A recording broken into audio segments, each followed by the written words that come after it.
It's our special feature, our premiere of Graham Gouldman of 10cc's brand new solo album, Modesty Forbids. And we're going to play clips from every single track. And Graham is our special guest. I'm John Beaudin from Rock History Book.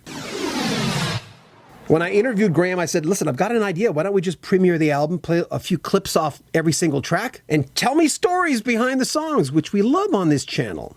It's a track-by-track guide to Modesty Forbids. Available now. Sort of a feeling on the new album of going, I don't know where you've been. I certainly know where you are considering the diary-esque version of an album, but you seem to be looking back and saying, make every day work. You're doing this on this album.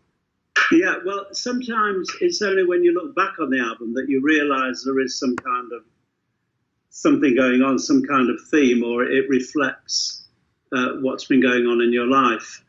When I'm writing the songs, I'm just writing what I feel at the moment, but I agree with you, there is something of that in it. And also, I think as you get older, there are certain subjects that you will not sing about. It's not appropriate, if you like, to sing about certain things you would have written when you were, in your 20s or even 30s, maybe 40s, pushing it. But after that, I think writing about fancying someone or meeting in a club, or it just doesn't feel right. Got a call from Mr. Hart, said, would you like to be a part of something great? To join a band with a Ringo Starr, bring along your bass guitar and don't be late. Well, we'll start with the first song, Standing Next to Me. I kind of thought, okay, Graham's going, it's almost like a rite of passage. He's right there. It's Ringo of all people. Ringo's on the track. Was it always going to be the first track? It seems appropriate. Well, to honour Ringo, I thought that I can't put him at track 5 or somehow. And also, it sets a tone for the album in that a lot of the songs, not all of them, are written about real things that happened to me and not imaginary things. So obviously the Standing Next to Me is about my time working with Ringo, and what a great time I had working with him and the rest of the All-Star Band. It was absolutely brilliant. And it was sort of profound. It was a dream come true for me. And I wanted to express it in some way. I was halfway sort of through recording the track and I was thinking, it's a no-brainer. Who's going to play the drums on this? And what could I do but ask? But unfortunately, Ringo's lawyer was in town, and my wife and I had dinner with him and his wife. And that phrase, you don't ask, you don't get. So I thought, you can only say no. Anyway, he said, send me the track, I'll send it to Ringo, and if he likes it, he'll play on it, I suppose. And anyway, he did, and we sang a song about a man who's sad and lonely, getting down upon his bended knee. I had to pinch myself when every night I saw him standing next to me. That's love right there. That brought me back to an older feel of a song. And I love the subject matter, obviously, for obvious reasons, but I thought, is that like a 50s vibe? Is that a 60s slight vibe in there? Or tell me about that song.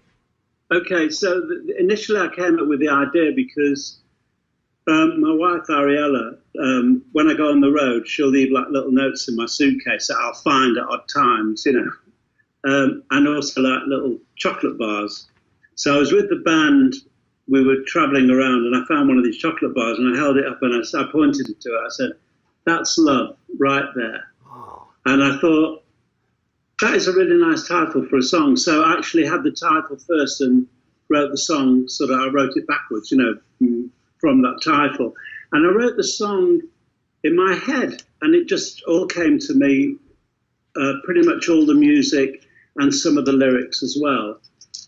And then I was thinking, it's just come out like this kind of swing thing, like, what do I know about swing? Yeah. Nothing. But I thought, I've got to be true to it because that's how my subconscious is hearing it. I'm not going to change the rhythm to make it more poppy or anything like that. So then I thought, well, if I'm going to do it, I'm going to do it properly. So I've got these great musicians to record it with me. We recorded it live, except for the vocal, which I overdubbed, and one of the solos.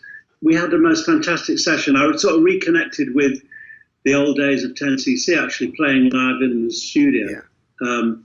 Something we don't do very much now because we're always overdubbing, and it sounds great. It's not a problem, but there's just that thing of, if you're a musician, you're playing with other guys, you're looking at each other, you're vibing off each other. And I think that feeling actually goes in the track because we just had so much fun making it. And it's such a lovely sort of romantic idea, but well out of my comfort zone as far as style is concerned. But then I thought, do it. Yeah, it fits. I mean, it works. The thing is, I always say that it's still you. I mean, that's the thing. It's just variations. Yeah, it's still me. Yeah, because it is me. But I suppose I've had so many musical influences in my life, and I've used them, particularly with 10cc. We did all different styles of stuff. But, why not? If it feels right, just do it. And as with anything that I do what feels right for me, and I just hope that other people like it. She brings me coffee in the morning, kisses at night. If something's wrong, she makes it right. That's love. Right there. She cools me down whenever I'm hot. Tells me I'm handsome even though I'm not. That's love. Right there. All around the world, rules to break, mistakes to make, take a leap of faith. Another kind of song that, that's inspired. There's a lot of inspiring things on here. And one of the main lines in it is, it can only get better. Yeah. So it's an optimistic song. It's a song I wrote with Beth Nielsen Chapman and Gordon Kennedy. Gordon came up with the initial verse, and because the three of us were writing together, and Beth and I sort of jumped on it and said, this is really good. And then I added parts. Beth added, a lot of the lyrics. She's brilliant. And and then Beth was over in London. We actually wrote the main part of that song in Nashville. Beth was over in London last year, and we finished the song off. And I just think it's worked out great. All around the world today is a tidal wave of tears. It's a piece of cake. It can only get better. Let the hurdy-gurdy play. It's a wonder that we're here. We got rules to break, mistakes to make. Take a leap of faith all around the world. It's not you, it's me. That's a guitar back there. It's not a banjo, is it? There's no banjo in that, right? Electric, like an electric sitar. Is it? Okay. Probably here, yeah. And that phrase, I always like that phrase because who amongst us has not used everybody? Yeah. Right. So it's a cop-out phrase. But the song was actually written for the Yardbirds because they were going to make an album. It was going to be self-funded, and as it happens, it never got made. But they contacted me and said, we're looking for a song. Have you got any new songs that we could do? Or would you write something especially for us? I said, no brainer, obviously I will. And I said, what's the brief? They said, it was Jim McCarthy, said, something bluesy. That was it. Just something bluesy. So anyway, I had this riff, and then I had another lyric that I didn't like, and I rewrote the whole lyric. And with this, it's not you, it's me, it just seemed to feel right. 'Cause it's not you, it's me.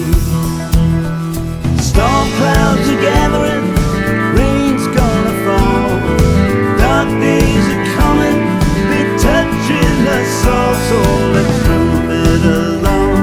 There's nothing to see, 'cause it's not you, it's me. Again, you can't cheat the hangman feel. What Time Won't Heal.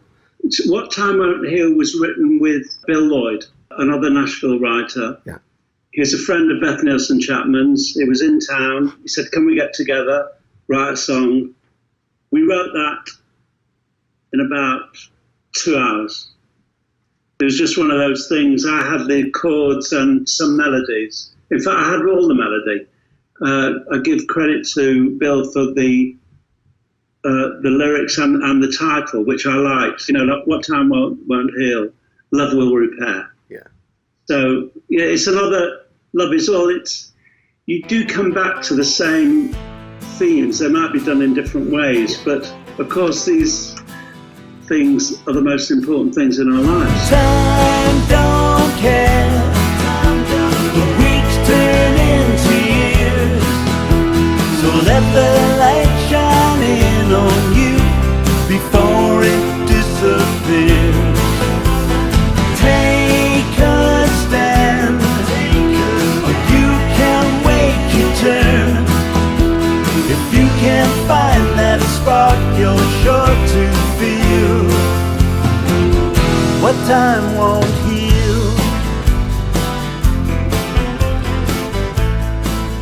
By the way, in different times, who are you missing? Oh, right. I don't know, but one of the writers is missing somebody, but it wasn't me. This was a song written with Graham Pleath, who co-produced the album with me, and most of the album was recorded at his studio, and he very conveniently lives just under a mile away from where I live. Yeah.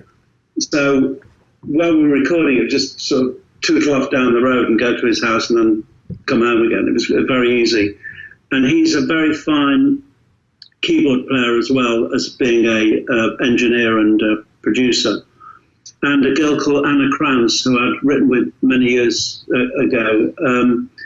And Anna was writing with Graham, and they said, why don't you come and join us, which I did, and we came up with that song. So lyrically, that's not so much me as more on the musical side of things. But I thought there were some lines that I came up with. I can't remember specifically what they are, but it's kind of slightly different to the rest of the album. It's got more of a kind of a more traditional feel about it, but I really like it. Only is as holy as the glory of our years. I'm stronger just for knowing I've had something to live for, someone to give for. I'm one of those guys that used to be a really bad songwriter, but I've always paid attention to phrasing. I like the way you phrase songs. But I've also liked, for instance, Wake Up Dreaming. I love the bridge because I when I was really young writing, I used to go, I can't write a bridge. Why is a bridge so freaking hard to write? It sounds different than the song. But I love the bridge in this, the man with the dog by the water, because you open up this whole new universe almost with the bridge of that song.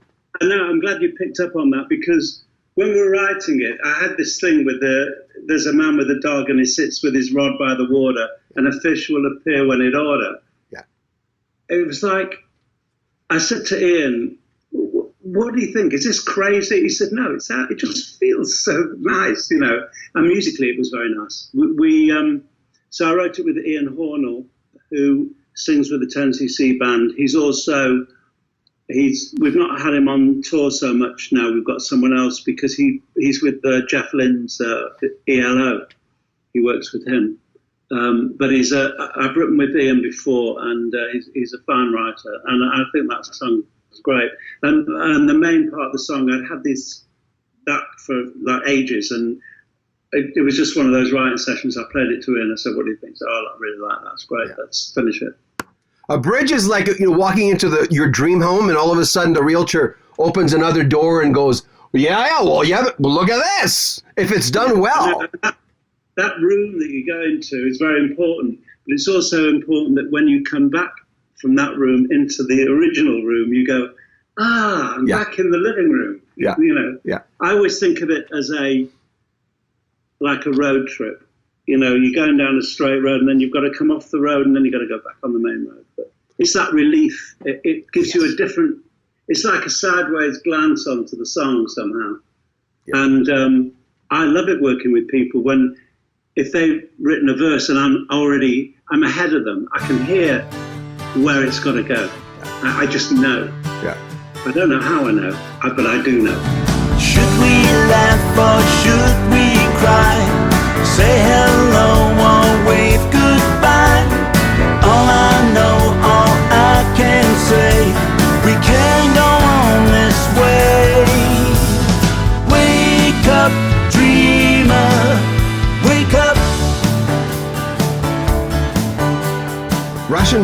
instrumental piece on the album. Was it ever going to be a vocal? No, never going to be a vocal. It was something I had quite some time ago. A friend of ours was produce a film. I said to her, I've got the music already for the film, because it was very filmic to me. And anyway, the film never happened, as far as I know. But that sort of melody kind of haunted me. I wanted to, when I recorded it, do you know what an EBO is? Yes. EBO. Right, so I used an EBO. I wanted the melodies to float into one another. There used to be a band leader called Mantovani, the Mantovani Strings. Yeah.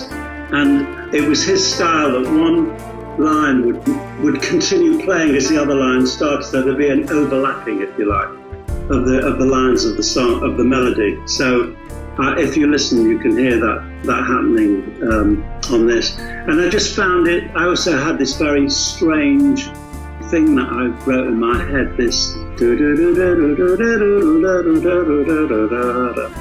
which is a very strange time signature. And I thought that's just going to fit in, because it's like a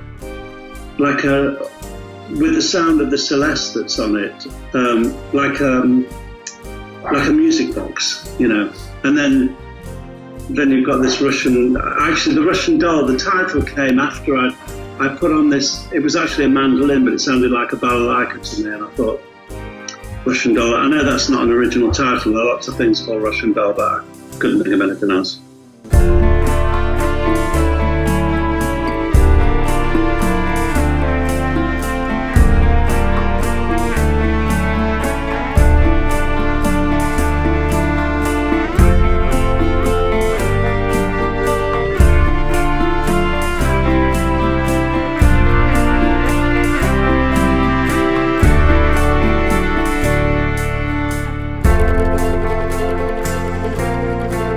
By a thread, running out of time, a theme that we hear a lot, sort of a Mother Nature thing. Tell me about that one. Well, that's does what it says on the tin, really, because we are all becoming very aware of what's going on with global warming, and just a plea to look after the planet. I was working with a young singer, writer called Casa Jackson. We'd written one song together, and then I was just playing this thing just came to me while we were just, I don't know what she was doing, I was doing something else. I was just started writing it. And then I got to this chorus part, I got these chords, and then she started singing hanging by a thread, or hanging by a thread. And I thought, that sounds really good, but what's hanging by a thread? What is it? And then I thought, well, we are hanging by a thread. The planet's hanging by a thread. And then so I worked backwards from that. And she sings harmony on it with me. And I thought, you know, why not? It's important. Patience running high, oceans running dry, and so we're hanging by a thread, hanging on to all the lies that we've been fed. Hanging on, now we're hanging by a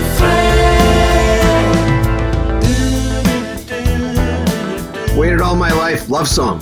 Waited All My Life for you. I worked with a guy called Phil Thornalley. I don't know if you're familiar with him. He's a writer, producer. He's had lots of hits. Works with Bryan Adams, amongst others. We write occasionally together, and he was downloading some files, or just doing some tidying up of his files, and he came across this song, or the beginning of the song that we'd written together. And he called me, he said, I found this, what do you think about it? I said, it's beautiful. I'd completely forgotten about it. Anyway, we got together and we finished it. And I thought, I'm going to put it on the album. Because I thought I'd finished the album, but I hadn't. And I just like the vibe of it. It's got kind of, I played it to my son, who's the president of Island Records, so he knows his music, and he said it reminded him of Tears for Fears, and I thought, well, it's good enough for me. I've waited all my life for you and your sunshine. Here in your love I grow.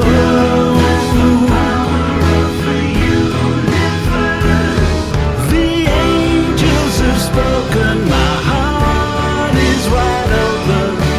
All that matters is you're in my arms right now. New Star, another inspirational song. Yeah, well, that first line, I lost my mum earlier last year, and that line, there's a new star up in heaven, see it shine, represents her. And then the song kind of flowed from there. Yeah. But initially, on a musical level, I got this bass line and these chords in my head, just not sitting down with the guitar or anything, just the whole thing came to me. And I wanted to write a song originally with just using that verse thing, verse, but change the melodies. You know, you get songs like that. And with the best will in the world, I couldn't do it. And I thought, but the verse is too good to waste. It needs something. Anyway, Ian Hornell, I played it to Ian. He said, I love that. Let's finish it off. And there it was. Yeah, I like that song a lot because there's hardly anything on it.